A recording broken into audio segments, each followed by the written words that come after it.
Welcome to the Spy Who Raised Me podcast. Conversations between a daughter and her father. Yes, you've guessed it, he was a spy.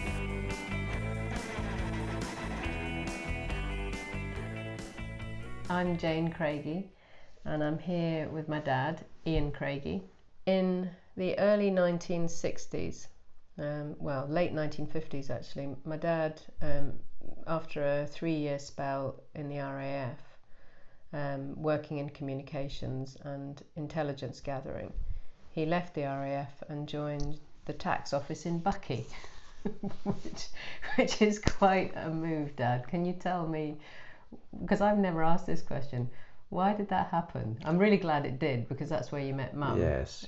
But how did you leave the RAF and the glamour of Hong Kong and Borneo to move back to Buckie? Finish up in Buckie, and well, that was partly the reason for that was that your grandfather, my father, had a brother, John Craigie, who was brought up in Rothes and was an income tax inspector in Inverness.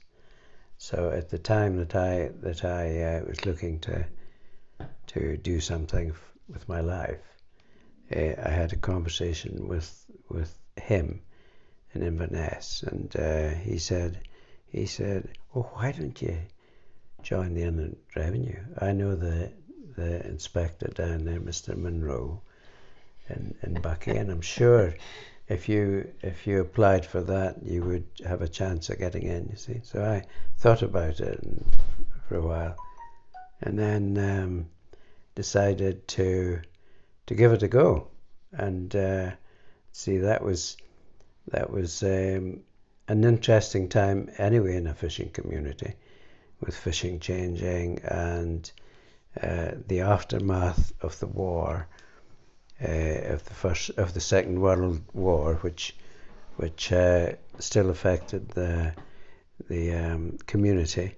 So anyway, I applied and they accepted me.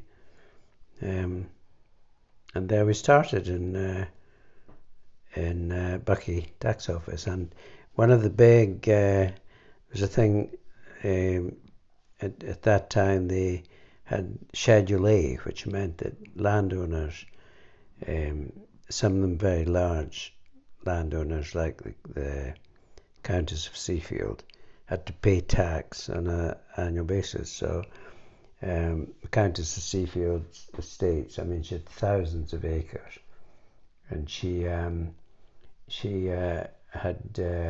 her tax district was Buckie, so we dealt with all the Schedule A work for the Countess of Seafield, and so that was very interesting because it brought you into contact with almost nobility. They were there, and with huge amounts of land and so on.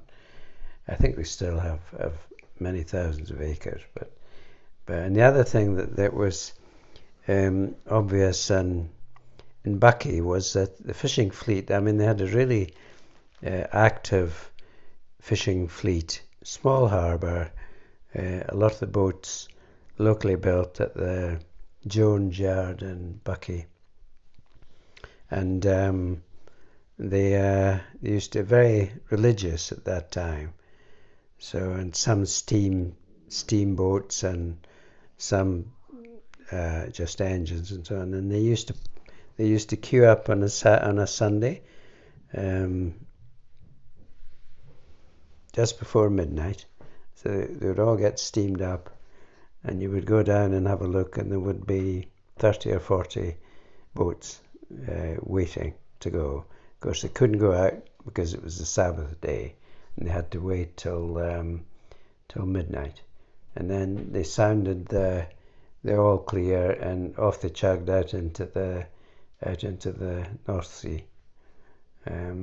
Sight in itself, especially if the north wind was blowing out the waves, and there was a neap tide or something. It was really scary going out. I have to apologise. We've got an old Jack Russell here who's sort of snoring and sniffling. So if you're wondering what that is, it isn't me and it isn't my dad. So, Dad, your time in Buckie ended. You'd had enough of taxation. And that was then the start of your GCHQ career and also the start of your married life. And what did you do? What can you tell us about what you did at Bow Manor and in those early years working for GCHQ? What was your role? Well, I mean, it was a Cold War era, and so the main preoccupation with the intelligence community and also the politicians and so on. I mean, everyone was so keen to get information about what Russia was doing and other communist countries. So that was our job mainly, to try as best we could to get information that would explain troop movements and so on and so forth. And that was quite interesting because I mean, I don't think this comes under the security, secrecy. Let's hope not, otherwise we're both going to end up in prison after podcast. Exactly. So long ago. I mean, a lot of the information about that era is commonplace. It's appeared in all sorts of books by Stella Remington and other authors. So anyway, that used to get some odd things happening, like the Russians were not that well trained at certain stages, and when they started foraging about in Europe, they would have exercises in certain areas, and they used to get lost. But they used to get lost, and I mean, in Europe somewhere, and we were trying to find out where they were conducting exercises. So you would hear a Russian voice somewhere saying, "Oh, I know, we don't know where we are," in Russian, of course. And "Oh, but wait a minute, there's a signpost here." So they would read out whatever the signpost said. "Oh yeah, 40 kilometers to wherever it was, Brussels." So off they would trundle again. And that, because that was VHF they were using, it was line of sight, but it used to bounce off the ionosphere sometimes. So you get that odd sort of thing happening, that you could listen to people in the middle of Russia who were using VHF, and you should never have found it, but because it was bouncing off the ionosphere, you would pick it up. So that was quite interesting. So you must have had teams of people sat at desks with radios and headphones. I mean, what did the work environment look like? Well, it was just that. It was a number of people sitting with various tasks, that looking for certain transmissions. You can imagine during the when Khrushchev was in control, and Kennedy was and that awful sequence of events had just about finished with nuclear weapons being set up in Cuba. Well, you can imagine then how much they depended on intelligence to know where people were going, because no one really knew that they had submarines with nuclear warheads going towards Cuba. So that was all. Fortunately, Kennedy was quite a hawk in those terms. And sorry to interrupt, but I'm intrigued, as a relatively junior member of staff in that environment. What sort of insight did you have? I mean, you're obviously very knowledgeable about the situation, and some of that's probably been gathered over the years as you've learnt more and taken an interest. But yes, at that stage, when you were a young man in your 20s, in that environment at the coalface, at the listening face, yes, trying to crack codes and yeah, to pick up a random broadcast from a Russian national. yes, yeah. What sort of insight did you have into what you were doing strategically and how that fitted into the national need? Well, I mean, that was, you had enough information to understand what was involved. I mean, it may not have been particular information, but because you had to be aware of what the possibilities were, you had to be given enough information to know that if there was an intercept, say at that time, of huge national crisis, and someone realised that they had a submarine or something, they'd listen to a submarine, they would have to have enough background to be able to translate that into an intelligence awareness of what was happening. So it was very much the case that you didn't need to know everything, but you knew enough to be aware of what the targets were that you were concerned with and interested in. So it was you had enough knowledge to know the fuller picture. Yeah, and in terms of skills, Dad, I mean, that takes, to have spent most of your career being secretive and having that integrity and self-discipline not to share, despite, having young children that would always be intrigued about what you do, as well as your friends and family. So integrity is one of the skills. Practical skills, I know you've talked about some particularly insular people that were very good at maths and very happy to be listening to Morse code and the other transmissions, and just happy in their world, listening to and interpreting what they were listening to or receiving, and then decoding it.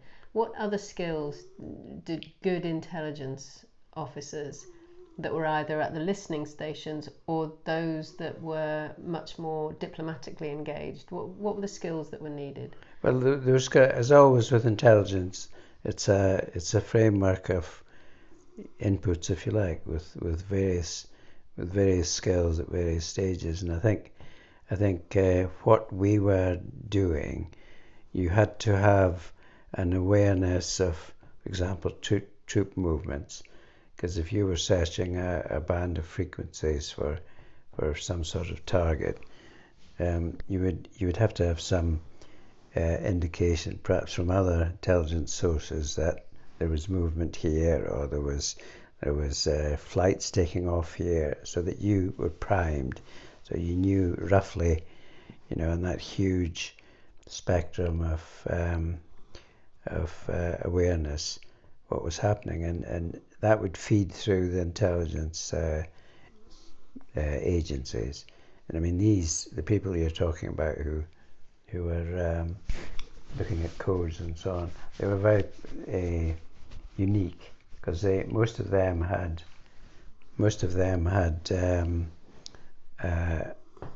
been through university, of course, and some of them could speak languages and were fluent in languages, but they were very, very insular. They didn't share the information they had. They didn't have much.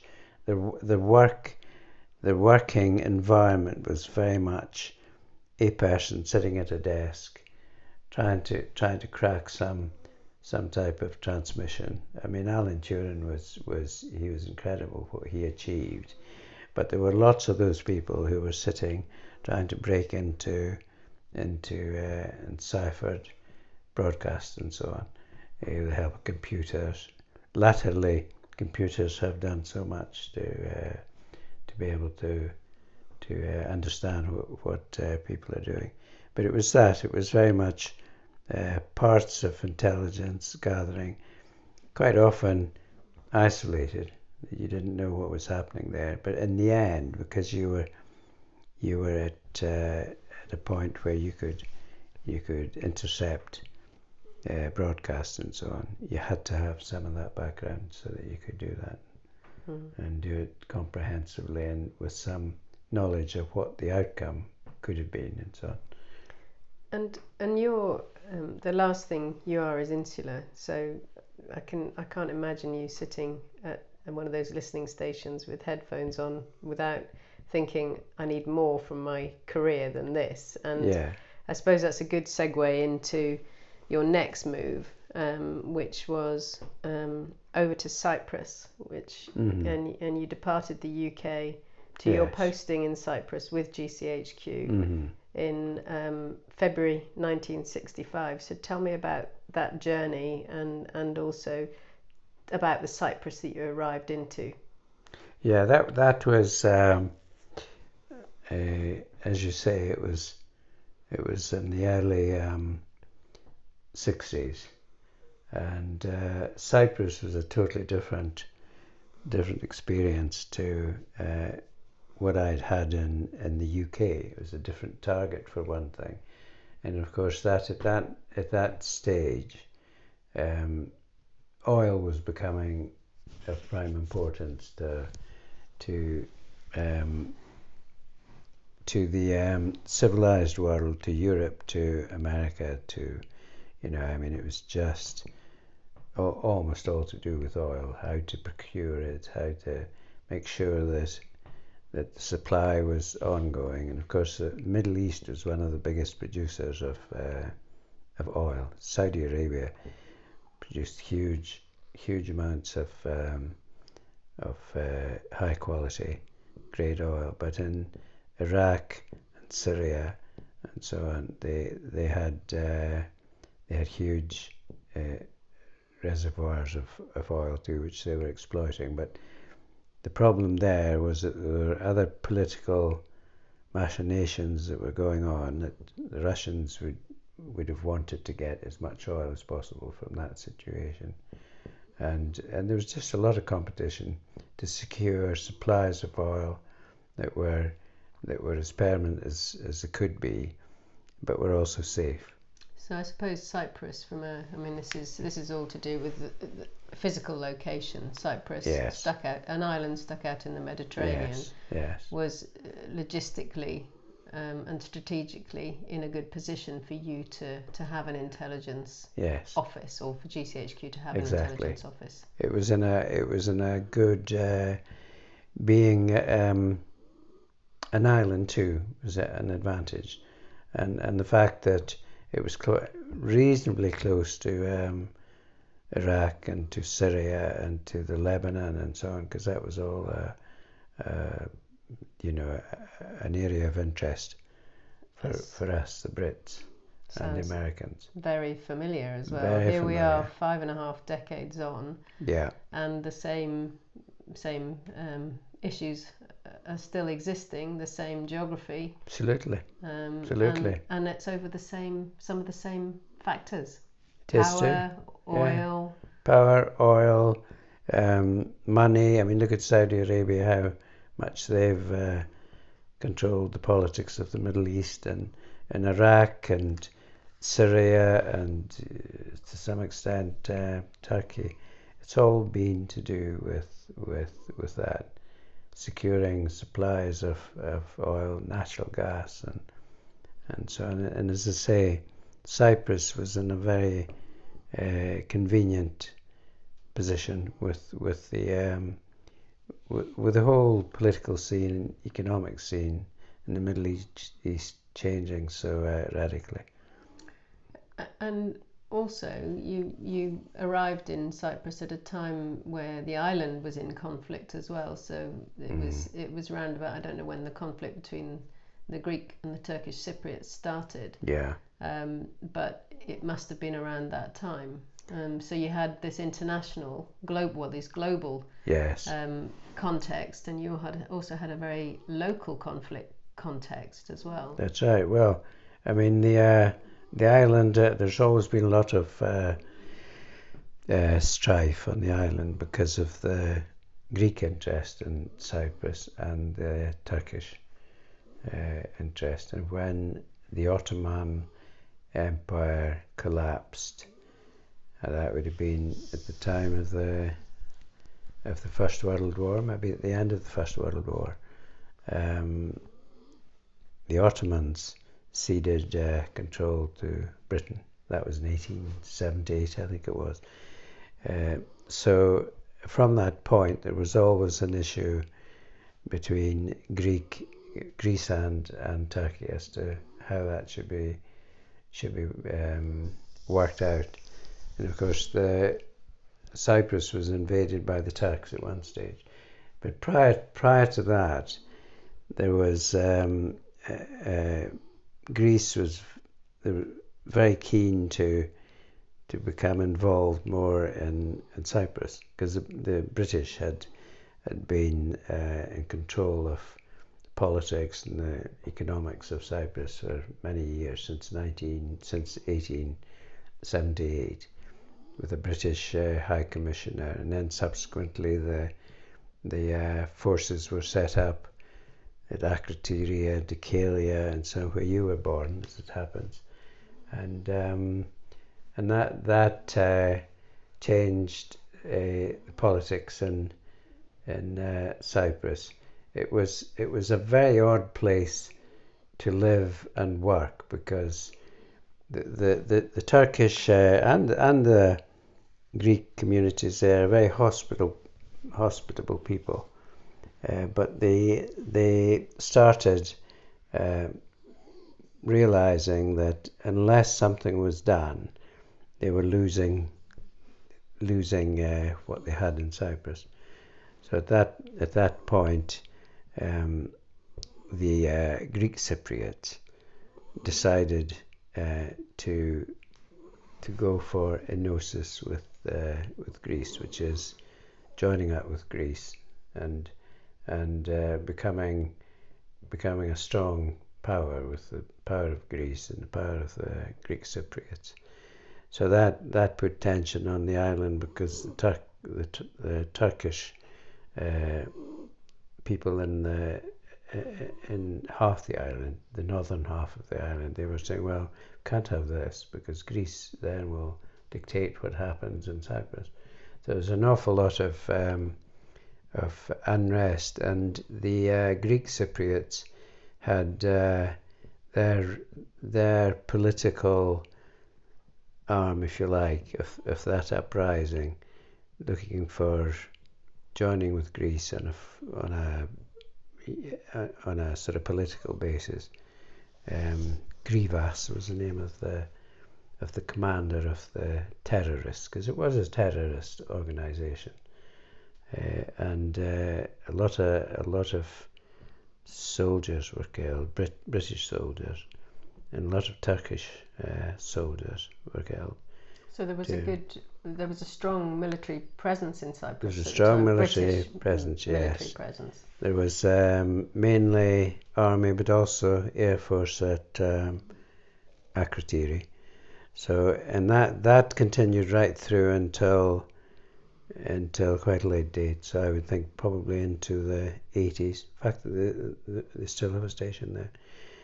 But yeah, and that was a very difficult time. Makarios, who was the Greek Orthodox leader, and of course churches have always got heavy political sway. So the British government realised that with Makarios and Grivas and Ioka, which was the name of the group that were trying to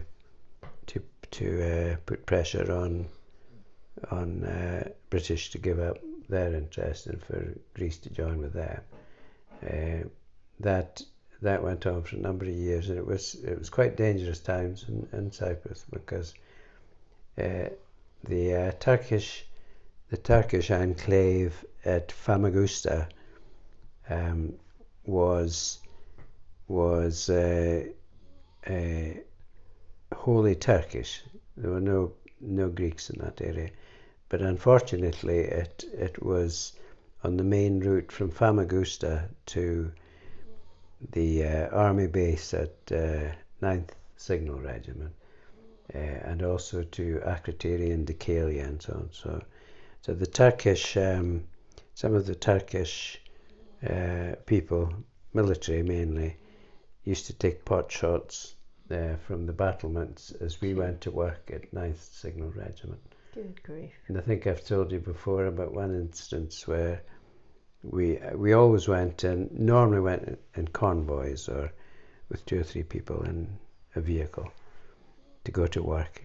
And one morning we were going to work quite early, and one of the operators who was going in another car was shot by a Turkish rifleman on the battlements of this Famagusta, and the bullet went through the car, ricocheted round the chassis and went up its rear passage. Gee. And was he okay? He was okay. But you can imagine the panic, blood everywhere, going to work and so on. So they got him into hospital. But and that was fairly common practice to hear of shootings from the Turkish side. So yeah, and the Green Line, as they had it between north and the north and south of the island, that was heavily militarized. So they had UN forces there too, I think, and they had British Army. They had the Greeks and the Turks. I think they were all sort of there to keep protagonists apart. But I mean, the predicament of the Turkish people, who were by far the fewer. I think there were twice as many Greek Cypriots as there were Turkish Cypriots, and they were the Greek Cypriots used to cut off their power supply. They wouldn't supply fuel, and so it was really difficult for the Turkish people who used to, when any of us went across the Green Line and into north of Cyprus to Cape Andreas or Peloponnese, places like that, you would get a 50 or 60 Turkish people with petrol cans begging you to siphon some fuel off so that they could survive. So the whole thing was exacerbated by that sort of problem on the island. But then they came to an agreement. The Greeks and the Greek Cypriots and the Turkish Cypriots. So, and I think it's an uneasy truce there at the moment, you could say. But still, with Greece interested in being the main parties, the main power base.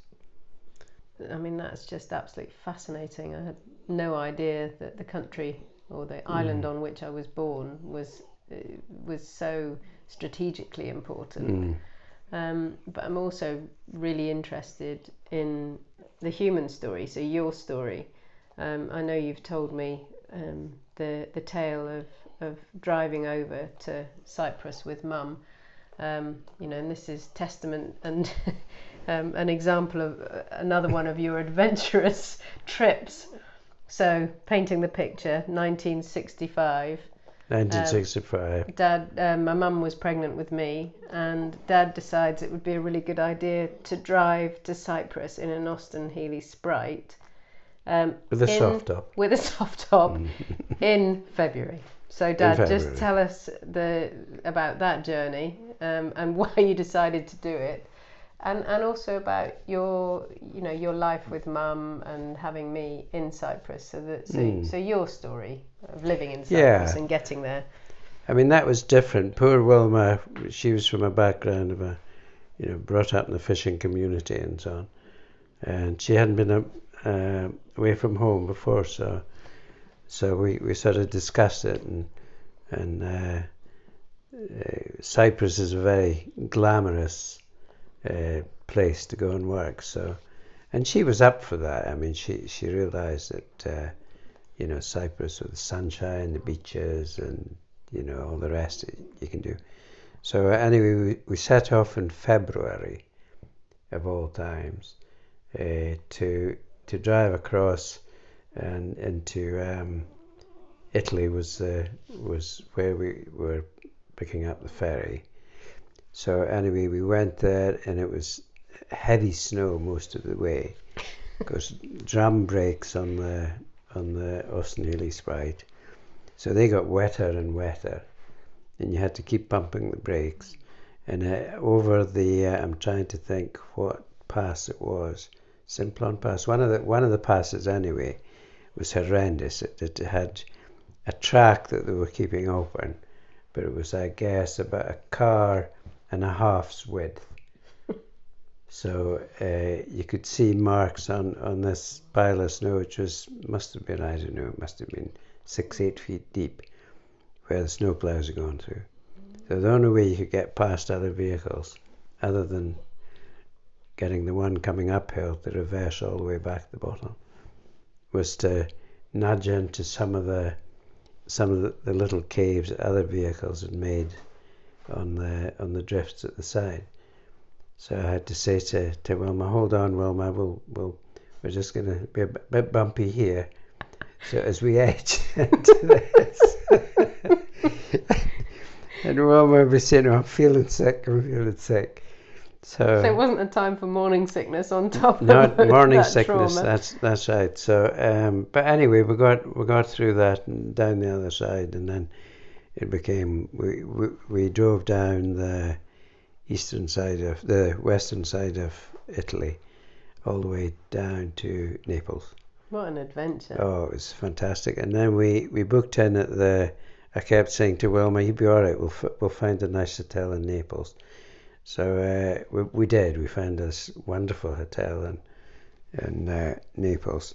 It was right next to it was quite close to the docks, and it was a fantastic place. It had marble everywhere. It was top end, So there was Mother and I ensconced in this wonderful place and relaxing after the journey. And I can remember standing in the balcony overlooking the docks a fair bit away. And I was watching these women, who are a lot of women around. We were discussing this, saying, "I wonder what they're doing." And what they were doing, of course, they were ladies of the night.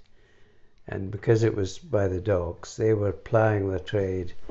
and Wilma, she said, "What they're doing?" I said, "Well, they're waiting for sailors to come off, and then they go and spend a couple of hours." And she couldn't believe it. She said, "Nah, that can't be recht."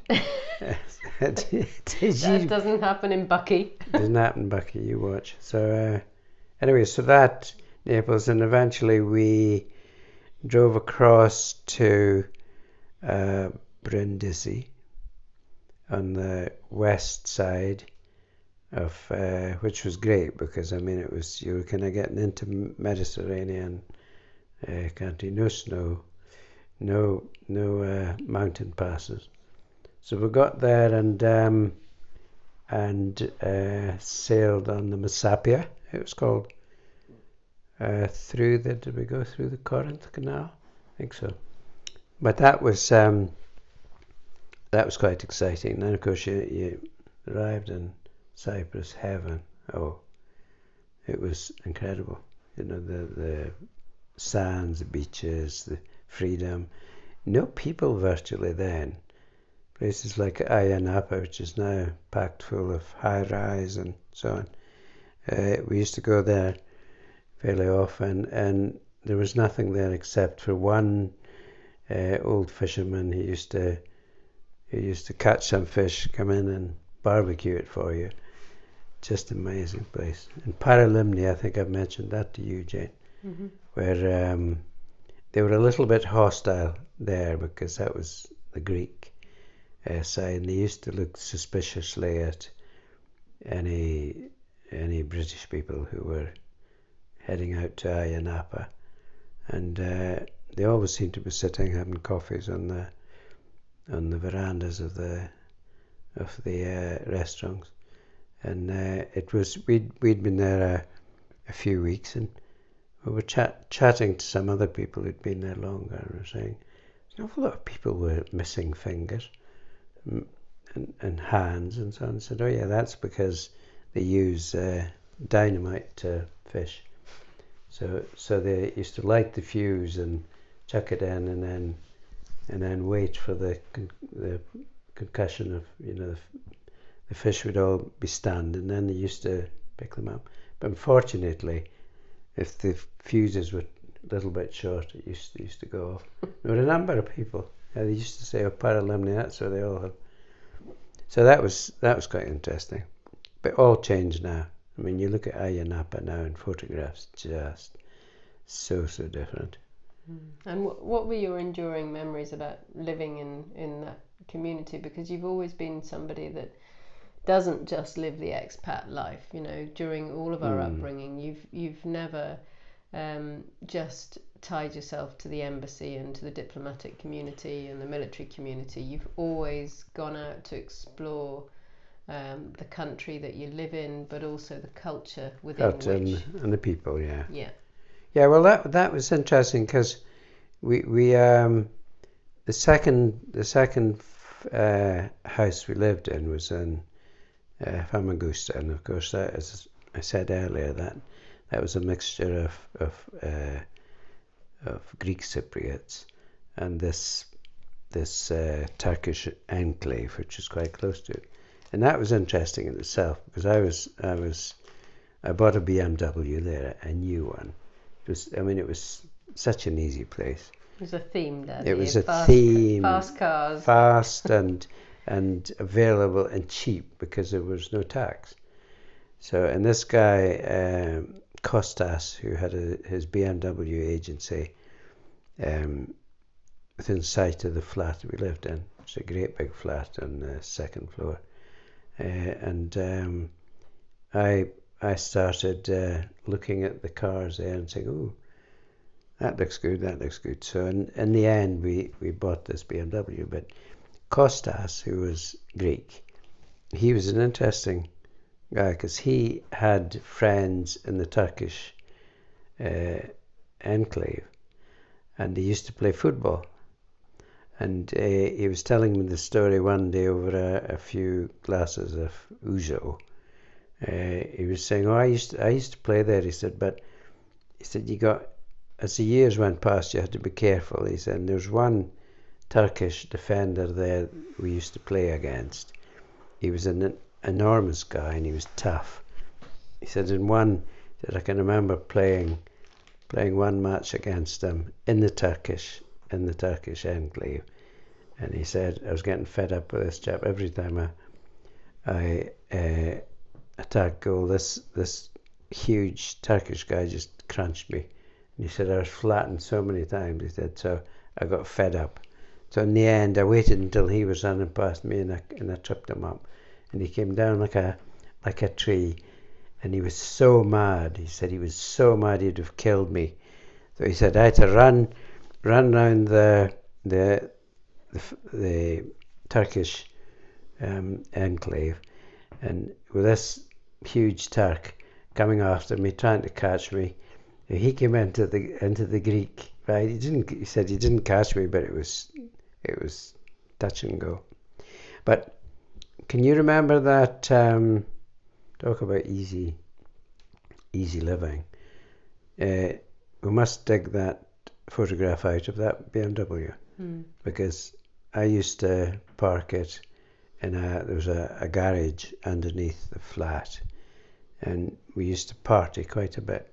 You were quite young, so we used to party, and I remember coming back late one night, and you had a babysitter, and we came back, and I'd had a few, I think, so I parked the car outside instead of in the underground garage, and went to bed, and about an hour later there's this huge bang outside, and I thought, nah, surely not.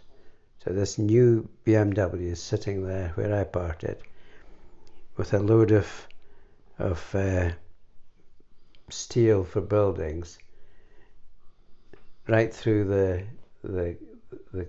rear window out the front window. And this guy who'd been driving a trailer load of reinforcing steel lost control. But Costas, who was only 50 yards down the road, he heard it and saw it. So he's sprinting up, saying, never mind, Mr. Craigie. He's saying, we will buy the car, you will get a new car. And that's exactly what he did. About 2 weeks later, I got a new red BMW. What a lovely man. Lovely man. He took, but they had a scheme. So he took this one, and I said, you'd never be able to. There's so much damage. And he just touched his nose as much to say, you wait. So it went into the workshops, and it was in there for a few weeks, and it came back out. CV908 was the number. I was walking past this, and I saw this red BMW that looked like a new BMW, CV908. So I went in and I said, that's my car. He said, well, I told you we would do it. And they had some sort of scheme that they didn't have to pay the tax if it was a repair car. So he sold it on as a new car. So he did well out of it. He did well out of it. Though. He did right by you, and he did right by himself. He did right by us, right. And then there was it's funny how you get memories come back.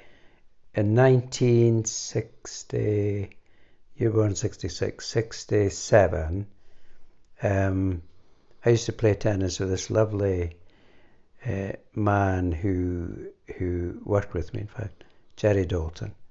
He was a very erudite chap, very clever guy. Played excellent tennis. But anyway, he was in. One day we were chatting away, and he said, "Oh, my daughter's coming out tomorrow. I've got to go and pick her up at Nicosia Airport. It's I think it was an afternoon flight. So I said, "All right, yeah, it's cool." And so I saw him when he left, and off he went to pick her up. And it was the saddest story because he told me afterwards he went there, and it was obvious that there was something wrong because the airport staff and so on, they were all flirting around, telephoning and so on. No mobile phones then, but and eventually he went and asked somebody and said, "Look, is there something wrong?" And they said, "Yeah, we've lost touch with it was a Boeing. Was it a Boeing? Yeah, it was a Boeing. I think. We've lost touch with the flight. We don't know what's happened." So he decided to come back to Famagusta, where he lived, to wait to see what went on. So I can always remember there was an Alfa Romeo shop. They sold cars just along from our flat, and he said I went in there and I stood waiting, and they all had their radios on, listening, and he said that's when I discovered that the plane had gone down Mediterranean. He said there was no survivors. They decided it was a terrorist thing. That was 1967. So did that put you all on high alert? Well, it did to some extent, but of course it wasn't. Nobody had tuned into that situation with people blowing up flights and so on. But after the accident, Wilma's cousin, it would have been. That's my mum. Yes. My mum's cousin. Yes, your mum's cousin got the report of what had happened after all the tests and so on. Did they raise the? I think they did. I think they got. I'm not sure how they got the information, but anyway, because it was quite deep in the med. And anyway, they came back with this seat by seat an explanation of what happened. So, and one of the passengers was actually sitting on the seat that exploded. 1967. It just shows all of these tragedies. They continue. They endure nowadays. But I suppose our knowledge and our way of understanding them is much better now with black boxes and satellites and flight tracking. Whereas back then, piecing together what happened with a terrorist attack would have been very, very difficult. Very difficult. And that was an era, I mean, doing, things like this, podcasts on really with their historical issues, and subjects. Just after my father died in I think it was 1967. It was 67. So, and I had to go back to his funeral in Kingston. So I went back, I flew back, and after the funeral I had to get back to work, and the flight was from London to Ankara, and then you got a connection down to Cyprus. And as we were coming into Ankara, I told you the story before, is after the funeral and everything, I was on my way back. So we're coming in to land at Ankara and looking out the windows as we landed, and there are tanks everywhere. Not one or two, but I don't know, 50 or 60, something like that. And they were all strategically placed either side of the runway, so on. And we're asking the cabin crew, what's going on? Look, I mean, these armed soldiers, and she said, we don't know. So anyway, we landed, and as soon as we landed and disembarked, somebody came and said, there's been a coup. It happened last night. And that the generals had taken over the country. So not uncommon in Turkey. And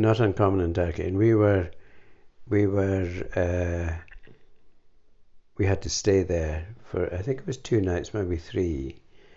And then we got it sort of calmed down a bit, I think, and the coup established itself. So we got the connection to Cyprus.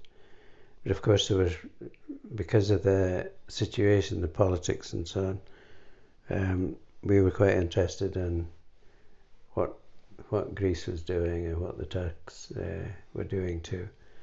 So that added even more complexity to the situation.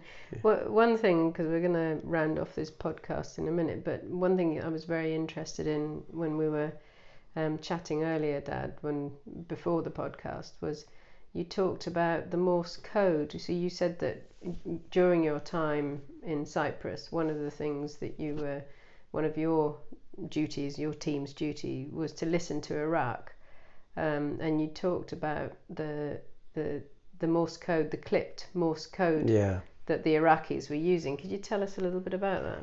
Yeah, that was because obviously we did training, and Morse code is one of the skills we had, but Morse code is Morse code, and for anyone who reads Morse code, anyone can read it if you've done the same sort of. But unfortunately in Iraq they used a different form of Morse code, and it was called boxwalks. And it meant that instead of having definite dots like an S is da, they would some of the symbols that would crowd together. So it was like a totally different language. So we had to learn that when we went to Cyprus. First of all, they put you on a month's course or something to get used to it. And to be honest, I never really got used to it. But there were some who were really good at it. They just had that ability to. So so that was that was quite interesting. Oh, absolutely fascinating. Well, I think it's time for your lunch, because I've kept you here for an hour, and I'm sure the people that are going to be listening to this podcast will be ready to go and have a break themselves. If you join us next time, we'd be very glad to have you. And thank you very much again, Dad.